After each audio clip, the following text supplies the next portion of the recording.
Red book రాజ్యాంగాన్ని నడిపిస్తున్నది ఎవరు? Fake news ఫ్యాక్టరీలను encourage చేస్తున్నది ఎవరు? వ్యక్తిత్వ హననాలకి పాల్పడుతున్నది ఎవరు? ఈ టీడీపీ సైకోళ్లు, జనసేన తోడేళ్లు, వీళ్ళందరూ సృష్టికర్తలు అసలు ఎవరు? సార్, గౌరవ ముఖ్యమంత్రి చంద్రబాబు నాయుడు గారు, మీరు ఎలాగో సత్తా లేదు కాబట్టి పవన్ కళ్యాణ్ గారికి, ఇప్పటి పిఠాపురం పీఠాధిపతి మా పీపీపీ గారికి, ఆయన మిమ్మల్ని ఫాలో అవుతున్నారు. అదే జరుగుతోంది కదా. చంద్రబాబు నాయుడు గారి పేరు, లోకేష్ గారి పేరు చెప్పినప్పుడు వాళ్ళిద్దరి మీద కేసులు ఎందుకు పెట్టలేదు? దీని ద్వారా మీ మోడస్ ఆపరండి ఏంటన్నది బహిర్గతం అవుతోంది. మేము చెప్పట్లేదు, మీరు చేసే చేష్టల ద్వారా అది బహిర్గతం అవుతోంది. అసభ్యకర పోస్టులు, వికృత కామెంట్లతో ఒక ఆర్గనైజ్డ్ క్రైమ్ చేస్తూ సోషల్ మీడియాలో ఐటీడీపీ కార్యకర్తలు చెలరేగిపోతుంటే, మహిళల్ని కించపరుస్తూ వ్యక్తిత్వ హననాలు చేస్తూ కామెంట్లు పెడుతూ వాళ్ళ మీద పడి విర్రవీగుతుంటే మీరేం చేస్తున్నారయ్యా అంటే స్టేజ్ పైన కామెడీ స్కిట్లు చేసుకుంటున్నారు. స్టేజ్ పైన కామెడీ స్కిట్లు చేసుకుంటున్నారు సార్. మీరు చేసే పని అది. దాన్ని చూసి మీరు కింద క్లాప్స్ కొడుతున్నారు. వ్యక్తిత్వ హననం అనేది అసలు టీడీపీ పార్టీ జీన్లోనే ఉంది. ఎస్, మీ క్రోమోజోమ్స్ లోనే అది ఉంది. స్వర్గీయ ఎన్టీఆర్ గారికి వెన్నుపోటు పొడిచిన దగ్గర నుంచి ఇది మొదలైందని చెప్పొచ్చేమో.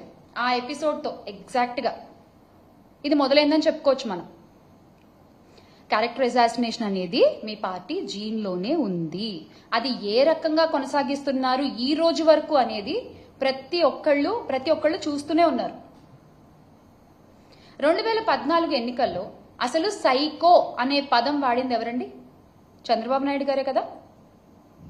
మరి అది కరెక్టా? అలా మాట్లాడొచ్చా? రాష్ట్రంలో ఒక మాజీ ముఖ్యమంత్రి కుమారుణ్ణి ఉద్దేశించి ఈ తరహా కామెంట్లు చేసింది చంద్రబాబు నాయుడు గారే కదా.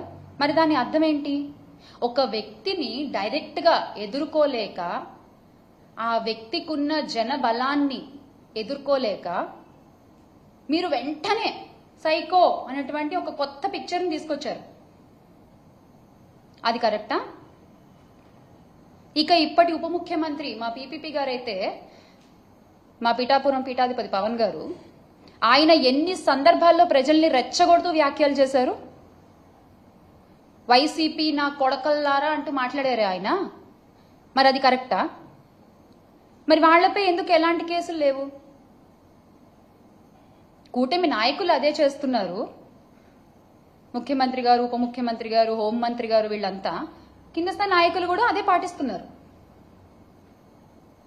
మిమ్మల్ని చూసే మీ సోషల్ మీడియా సైకోలు కూడా ఓ వాళ్ళంటే లేనిది ఏమైనా మేమంటే తప్పేంటని వాళ్ళు చేసుకొని వస్తున్నారు. ఆజ్యం మీరే పోస్తున్నారు, బీజం మీరే వేస్తున్నారు దీని అంతటికి. ఇది మీరు మర్చిపోకూడదు. మీకు చిత్తశుద్ధి ఉంటే టీడీపీ కార్యకర్తల సోషల్ మీడియా పోస్టులు, అరాచకాలపై మేమిచ్చిన ఫిర్యాదులపై ఏం చర్యలు తీసుకున్నారో చెప్పాలి అని మేము డిమాండ్ చేస్తున్నాం. We are demanding that. ఎన్ని ఫిర్యాదులు ఇచ్చాం? వాటి సంగతి అసలు ఏమైంది? కనీసం అసలు ఒకటన్నా చదివారా లేదా డస్ట్బిన్లో పడేశారా మీరు ఆ కంప్లైంట్స్ అన్ని? దాని గురించి మీరేం మాట్లాడరు. ఐటీడీపీ అనేటువంటి ఒక విష వృక్షాన్ని పెంచి పోషిస్తూ దాన్ని నడుపుతున్న లోకేష్ గారిపై ఎందుకు కేసు నమోదు చేయడం లేదు?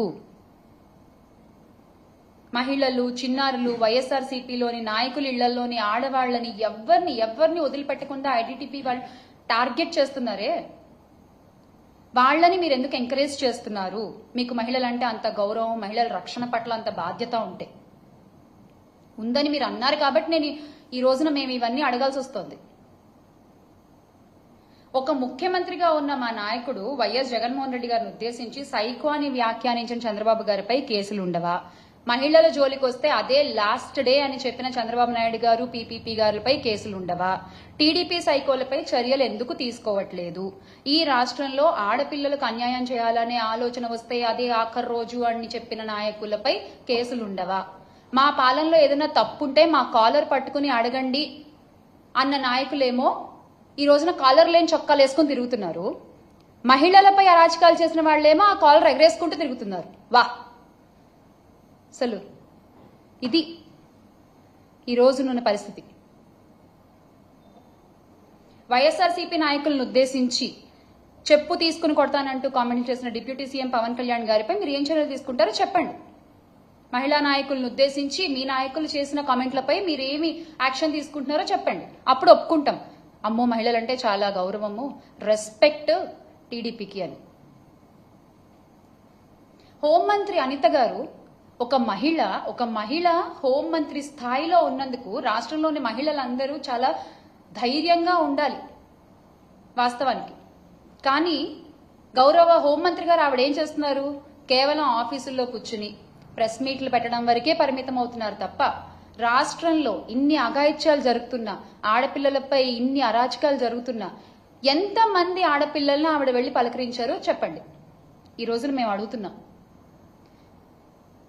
ఇన్ని అఘాయిత్యాలు జరిగాయి కదా, మీరే అసెంబ్లీలో చెప్పారు కదా కొన్ని వేల మంది ఆడపిల్లలకు అన్యాయం జరిగింది అని గత కొద్ది నెలలుగా.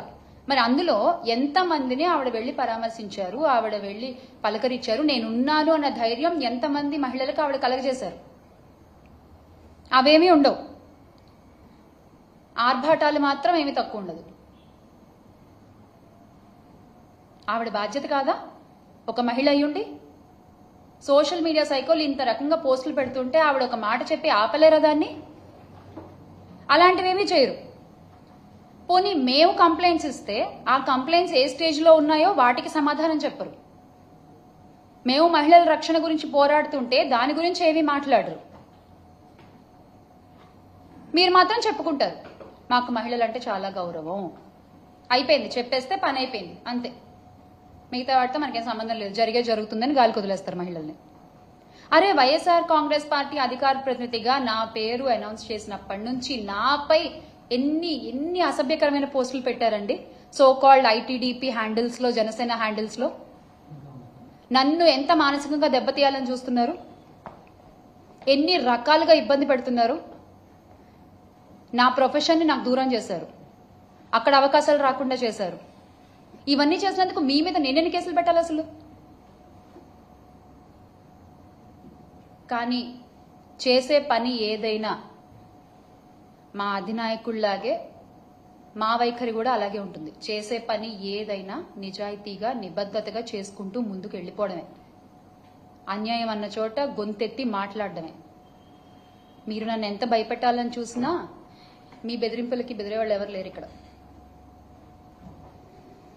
మరొక్కసారి చంద్రబాబు నాయుడు గారు గాని, లోకేష్ గారు గాని, పవన్ కళ్యాణ్ గారు గాని, specially ITDP social media, Janasena social media వీరంతా చేసే అరాచకాలు, అకృత్యాలపై కేసులు నమోదు చేయాలి. ఆర్గనైజ్డ్ క్రైమ్ కి పాల్పడే ప్రతి ఒక్కళ్ళకి శిక్ష పడాలి. ఎందుకంటే మీరు ఇంత దారుణంగా పోస్టులు పెడుతుంటే వాళ్ళని ఏం చేయరు, కానీ మీరు ఇచ్చిన హామీలు ఎగ్గొట్టారు అని చెప్పి వైఎస్ఆర్ కాంగ్రెస్ పార్టీ వాళ్ళు ఫేస్బుక్ లో పోస్ట్ చేస్తే ఇమ్మీడియట్ గా నోటీసులు, ఇమ్మీడియట్ గా అరెస్టులు, అంత హడావిడి చేస్తారు కదా మీరు. ఆ హడావిడి అంతా ఈ మహిళలపై పిచ్చి పోస్టులు పెడుతున్న వాళ్ళపై చూపించండి, ఈ ఆర్గనైజ్ క్రైమ్ చేస్తున్న వాళ్ళపై చూపించండి.